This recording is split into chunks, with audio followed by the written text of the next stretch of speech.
Aujourd'hui, nous testons les astuces culinaires les plus satisfaisantes de TikTok. Certaines semblent un peu trop belles pour être vraies, et s'ils essaient vraiment de nous manipuler, je les enverrai directement au cimetière. Mais celles qui sont vraiment bonnes seront gardées pour une grande finale plus tard cette année. Nous débutons fort avec ce rouleau de pamplemousse, le tangoulou, a-t-il dit.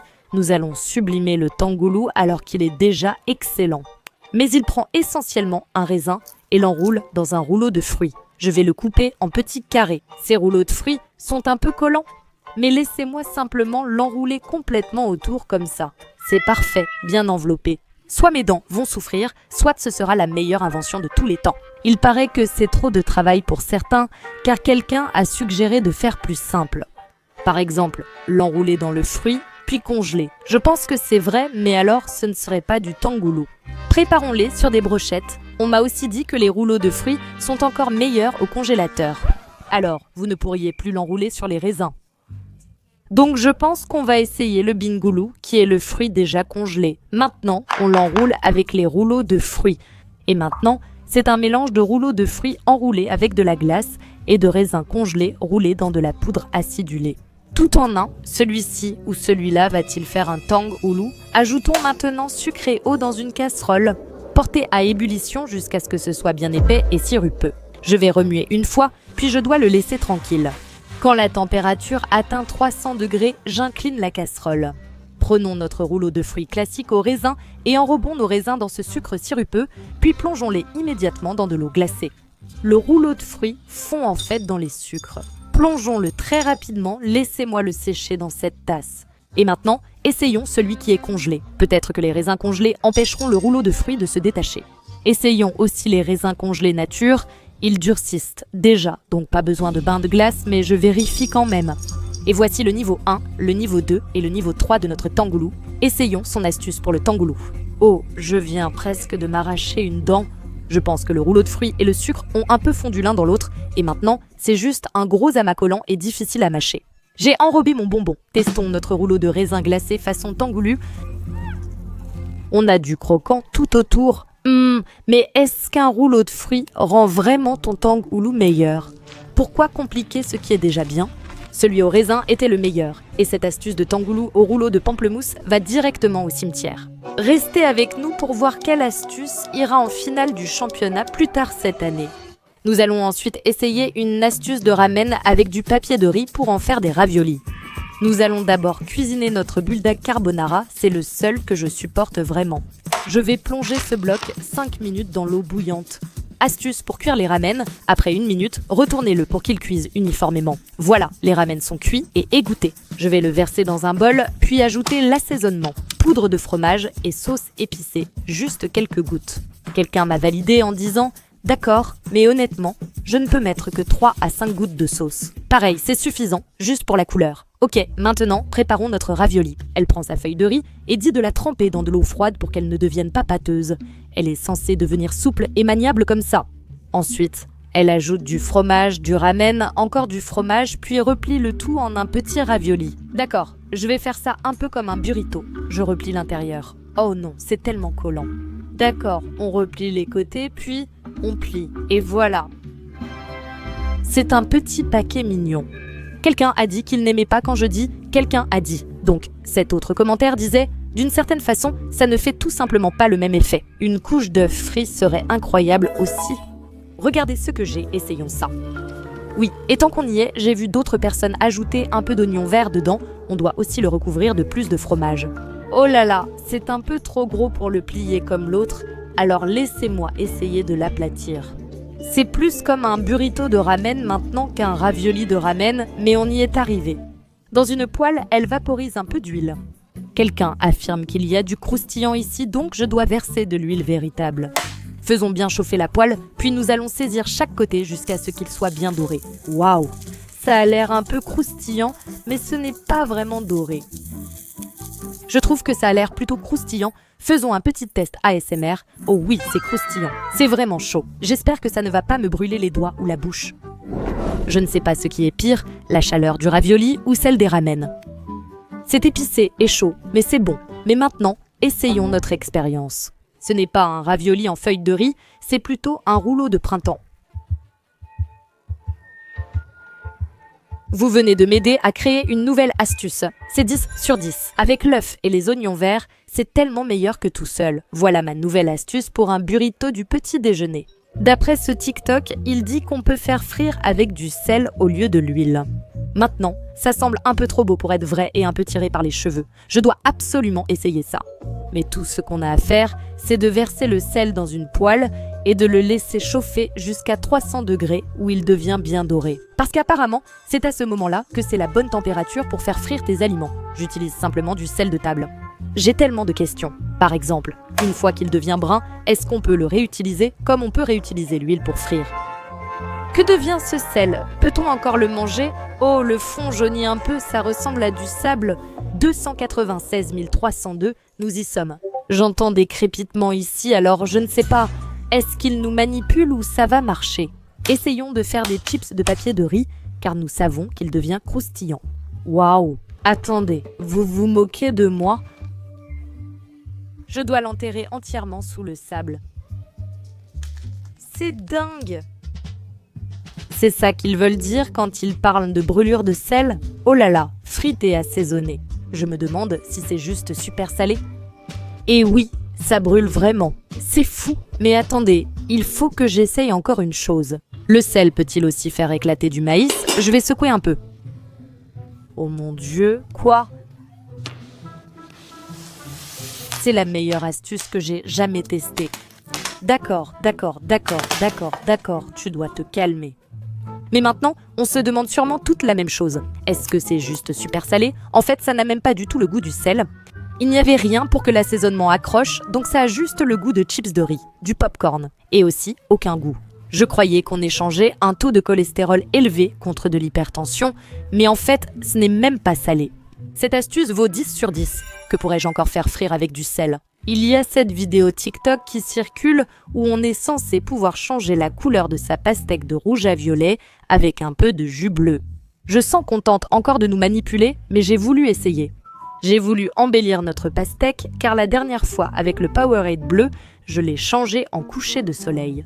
Ajoutons un peu de poussière de fée. Je vais mettre de l'or et de l'argent, il en faut bien plus. Scintillant et joli. D'accord, maintenant on peut continuer l'expérience. D'une façon ou d'une autre, sa pastèque est devenue bleue, mais on a dit, le mélange du rouge et du bleu ne donne-t-il pas du violet? D'accord, je vais découper un trou pour notre bouteille. Si ça n'ajoute pas de couleur, ça risque juste d'exploser à cause de tout le jus qu'il y a. Découpe parfaite, ça retire la chair. Cette pastèque est tellement juteuse. Une fois ce liquide versé, il pourrait se répartir et devenir violet pailleté. Alors maintenant, il retourne sa bouteille dans ce trou et la laisse simplement percoler et pénétrer dans la pastèque pendant quelques heures. Oh, ça a déjà l'air un peu violet là-dedans, mais en fait, je dois vraiment laisser le liquide s'infiltrer lentement puis refermer complètement. Alors, laissez-moi le retourner un peu comme un chapeau et puis on retourne. Oh d'accord, voilà, oh d'accord. Maintenant, ça va couler lentement dans la bouteille, ouf, et on va laisser reposer ça pendant environ 1 heure. Cette astuce semble vraiment satisfaisante, mais je ne sais pas si je pourrais trouver une glace à l'italienne. Alors allons chez McDonald's. Vous savez à quel point j'adore tester des choses. Des recettes, des astuces, des gadgets en tout genre. En gros, tout ce qui semble trop beau pour être vrai. Bonjour, puis-je avoir un grand Fanta, un Fanta orange et un cornet de glace à l'italienne, s'il vous plaît? Un cornet de glace à l'italienne? Oui, bien sûr. En fait, c'est tout. Merci. Ils ont bien donné notre cornet de glace à l'italienne. Ce n'est pas trop beau pour être vrai. Salut. Si seulement mes tests de recettes rapportaient aussi vite, tentons cette astuce. Ouvrons ça. Espérons qu'il reste de la place. Oh, c'est censé devenir tout mousseux. Ils ont dû me faire une faveur parce que cette glace à l'italienne ne tombe même pas à l'intérieur, mais elle devient mousseuse. D'accord, j'ai dû en jeter un peu. Maintenant, je vais essayer de faire tomber cette glace à l'italienne dans le Fanta. Faisons-la bouger et se secouer. Ouh, elle est vraiment en train de tourner. Waouh, ils ont assuré. Maintenant, c'est comme un soda à la crème italien. Je dois faire nettoyer ma voiture. Les parties mousseuses ont un goût de glace à la crème, mais cela en vaut-il la peine? Ne le faites pas dans la voiture. Si vous trouvez de la glace à l'italienne chez McDonald's, c'est 9 sur 10. J'ai vu cette fille sur TikTok verser une canette de coca qui s'est avérée être du matcha. Je ne sais pas si c'est un truc asiatique, mais mes pensées intrusives ont gagné. Et on va essayer de faire du matcha au coca, Et apparemment, le matcha au coca existe parce que j'ai vu une créatrice demander « Tu t'es déjà demandé le goût du coca avec du matcha ?» Oui, je me suis déjà posé la question et je dois essayer. Alors, dans mon bol en verre, on va ajouter une belle cuillère de matcha. Ensuite, je vais verser un peu d'eau, on fouette le tout. On va bien le faire mousser. D'accord, maintenant, elle verse le coca dans un verre avec des glaçons. Quelqu'un a dit « Oh mon Dieu, cette combinaison semble dégoûtante ». Un autre a répondu « J'ai déjà vu des sodas au matcha, c'est intéressant ». Waouh, le matcha reste littéralement juste au-dessus du coca. Créons un peu de mousse de matcha. Je ne sais pas, mais mon coca au matcha est devenu de cette couleur boueuse et trouble. Vous pensez que ça va être bon? Matcha, coca, matchoka? J'espère ne pas m'étouffer. Ce n'est pas mauvais, je ne sens pas trop le matcha, le goût du coca domine. Son aspect est joli et je vais sûrement avoir un bon coup de fouet de caféine. Cette astuce mérite sans doute un 6 sur 10. Je devrais tester avec du Sprite la prochaine fois. Cette créatrice tient l'astuce d'une grand-mère italienne et ne cuira plus jamais d'œufs avec de l'huile.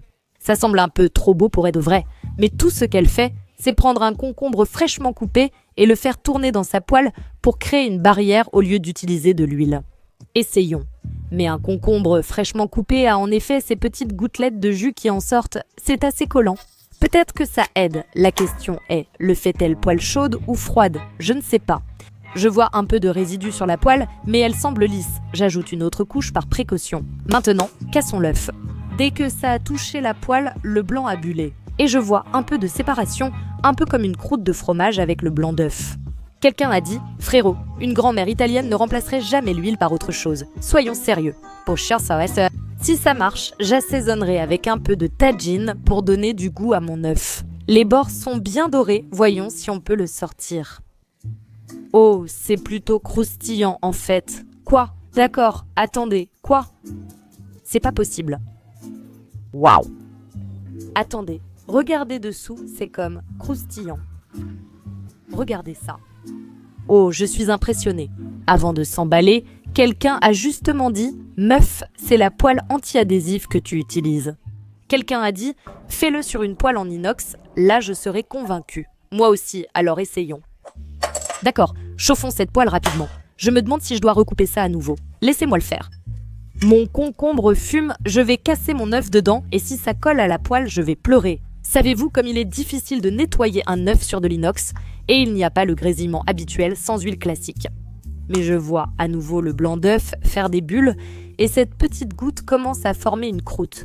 Et le blanc d'œuf semble vraiment faire des bulles à cause de la chaleur. Donc honnêtement, ça pourrait peut-être marcher. L'acier inoxydable chauffe tellement que le fond semble brûler. Je vais essayer de gratter ça. Attendez une minute. Oh non, non. Non seulement ça colle, mais en plus c'est brûlé. Quelqu'un me doit une nouvelle poêle et un œuf. Cette astuce finit au cimetière. 1 sur 10. Passons à la suivante, dit l'Amérique. Les Oreos format familial ne sont pas ce que vous pensez. Ce n'est pas la taille du paquet, dit-il. Ça veut dire quelque chose de complètement différent et je ne comprends pas pourquoi personne ne m'a jamais parlé de cette astuce. Apparemment, format familial veut dire la taille de cet Oreo. Quand vous le mettez dans une tasse, couvrez-le simplement de lait. D'accord, ça semble bien. J'ai vu des gens faire des choses étranges avec des Oreos, alors ça pourrait marcher. D'accord, on doit mettre ça au micro-ondes 45 secondes. Quelqu'un a dit « Je mange ça depuis 50 ans et je ne savais pas ». Quelqu'un d'autre a dit « J'ai gâché 3 Oreos en essayant cette astuce ». Espérons que ça marche. C'est devenu de la bouillie. Ce n'était pas une astuce, c'était de la provocation. J'aurais dû écouter quand elle a dit « Mais ce n'est pas juste un gâteau remué ?» Il fait le malin. Cette astuce va directement au cimetière des hacks, 0 sur 10. Mais j'ai vu des gens transformer des Oreos en vrais gâteaux, alors voyons si ça marche. Ce créateur porte une veste de chef, donc j'espère qu'il est un peu plus sérieux. Mais il commence par mettre 4 Oreos dans un sac de congélation. Il les écrase finement puis les met dans une tasse. D'accord. Il ajoute 3 cuillères de lait et mélange à la fourchette. Ça ressemble toujours à de la bouillie. J'ai déjà fait un gâteau Oreo, mais j'ai dû ajouter de la farine, du sucre et un peu de bicarbonate pour que ça marche. Avec seulement 2 ingrédients, cela paraît trop beau pour être vrai, mais mettons-le au micro-ondes pendant 90 secondes comme indiqué. C'est pas possible. On dirait qu'on a un gâteau. Voyons l'intérieur. Serait-ce un fondant au chocolat ? Quoi ? C'est dingue. Maintenant, c'est un Oreo Cakester tellement chocolaté. Cette astuce Oreo obtient 9 sur 10, mais sera-t-elle la meilleure de la vidéo ? C'est censé être la meilleure astuce pour transformer ces douceurs en sorbet. Apparemment, il suffit de les mettre au congélateur et d'attendre 6 heures jusqu'à ce qu'elles soient complètement congelées. D'accord, c'est totalement congelé. Quand c'est dur comme pierre, il faut juste le passer sous l'eau tiède pour le décongeler un peu. Je ne sais pas combien de temps elle l'a mis sous l'eau tiède, mais c'est toujours dur comme pierre. Je ne sais pas non plus comment je vais le couper. Mais ensuite, elle prend ce couteau à beurre qui est dentelé. Quelqu'un a dit « C'est quoi ce couteau ? Il a l'air trop cool ». Le plus proche que j'ai dans ma cuisine, c'est celui-ci. J'espère qu'il coupera. Oh, étonnamment, c'est très facile à couper. Bon, j'ai parlé trop vite parce que le milieu ne bouge pas.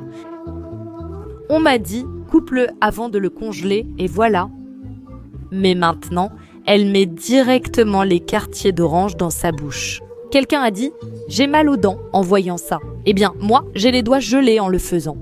Oh là là, ça va me faire mal aux dents. Allez, on se lance. Voyons si c'est du sorbet. Aïe, aïe, mes dents me font mal. Oui, je vais rester à la version classique. Cette astuce obtient 3 sur 10. Elle va au cimetière. Et maintenant, nous avons ce qui ressemble à l'astuce de gâteau au chocolat la plus facile. Il commence avec le pain comme ça, puis il prend un morceau de chocolat, le met dans le coin, puis il le replie en diagonale. Ma tranche de pain est peut-être un peu trop épaisse, mais ensuite il prend une tasse et il découpe en pressant, un peu comme un ravioli. J'espère que ma tasse est assez tranchante pour couper ce pain. Essayons de tourner rapidement. Oh, je crois que c'est coincé, voilà. Oh là là, mon chocolat est trop gros. Ça a bien découpé? Réessayons. D'accord, laissez-moi le placer bien au centre pour qu'on ait assez de place. Ensuite, je dois mettre ma tasse un peu plus loin pour qu'elle ne touche pas le chocolat. D'accord, allons-y, franchement. On presse et c'est fini. Oui, c'est comme un... Ah, ça ne veut pas coller. Je ne comprends pas ce qui se passe, parce qu'à 100%, ça aurait marché avec un Uncrustable. Est-ce que je vais devoir passer tout le paquet de pain juste pour que ça marche? J'ai un pain plus mou et plus fin. Prenons notre chocolat. Espérons que ça marche. On dit que la 3e fois est la bonne. Voyons si c'est vrai. Tu vas coller? D'accord, je pense que ça a collé maintenant. Faisons-le cuire. J'ai dû beaucoup m'appliquer juste pour en arriver là, car quelqu'un a dit que c'était la seule bonne chose qu'ils aient vue sur TikTok. Vraiment? Mais maintenant, il le met dans une poêle et le fait chauffer. Maintenant, la question est, pendant combien de temps? Comment le rendre fondant sans le brûler? Il a sûrement mis un couvercle, ça semble prêt. Mettons-le de côté. Mais quelqu'un a dit, je ne peux pas soutenir une recette qui gaspille un tiers du produit. Quelqu'un a dit, c'est du gaspillage. Mais qui l'a mentionné? Je vous montre une autre astuce. J'ajoute du beurre dans la poêle. Déposer notre pain découpé, j'aime bien l'écraser un peu et le faire tourner dans le beurre. Ajouter un peu de fromage pour faire une petite couverture de fromage pour notre œuf. C'est un coup parfait. Laissez-moi saler et poivrer rapidement. Je vais ajouter un peu de fromage en plus par-dessus. Si vous hésitez entre sucré et salé au petit déjeuner, vous pouvez avoir les deux. Une offre 2 en 1, c'est mieux qu'un tout en 1. Personnellement, je préfère le salé. Alors, prenons cet œuf. Qui n'aime pas un œuf coulant? Découvrons notre ravioli de gâteau au chocolat. Oh, le chocolat est tellement fondant, il coule tout seul. Le pain est sans doute plus croustillant que je ne le souhaiterais pour mon gâteau, alors appelons-le juste un ravioli. Oh oui, on a failli passer à côté de cette délicieuse gourmandise à cause du pain, mais l'effort en valait vraiment la peine. Je dirais que cette astuce vaut 9 sur 10. D'accord, je ne pensais pas que ça allait marcher, mais toute la bouteille a fini par s'infuser dans la pastèque. Ça a un peu débordé, mais j'ai nettoyé. Alors voyons si ça a vraiment changé de couleur. C'est pas vrai. D'accord, le liquide déborde. Oh là là, j'aurais dû savoir que ça allait arriver. Vous êtes prête pour ça?